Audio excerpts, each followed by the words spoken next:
তো বন্ধুরা এখন হচ্ছে প্রায় 2টো বাজে। আমি হচ্ছে সব কাজ বাজ সেরে রান্না করতে করতে 2টো বেজে গেল। মেয়েকে খাইয়ে দাইয়ে একবারে আসলাম। সকাল থেকে একদম টাইম পাইনি। কী বলতো, সকাল থেকে একদম টাইমও হয়ে ওঠে না, কারণ অনেক কাজ থাকে, তারপরে মেয়েকে খাওয়ানো থাকে, তো স্নান করানো থাকে, তো সব কিছু টাইমে করতে হয়। তার মধ্যে ঠান্ডা লেগেছে, এখন টাইমলি ওষুধ দিতে হয়, সেই কারণে তোমার একবারেই টাইম পাই না। তো দেখো আজকে রান্না করেছি, বেশি কিছু রান্না করিনি। তো দেখো যা রান্না করেছি সেটাই তোমাদের সাথে শেয়ার করছি। তো এটা দেখো, এটা হচ্ছে ফুলকপির পাতা বাটা, কে কে খাও জানিও।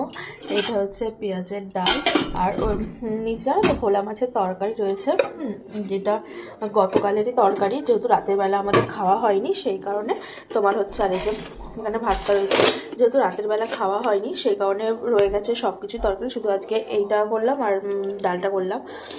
এটাই হচ্ছে আমাদের লাঞ্চ।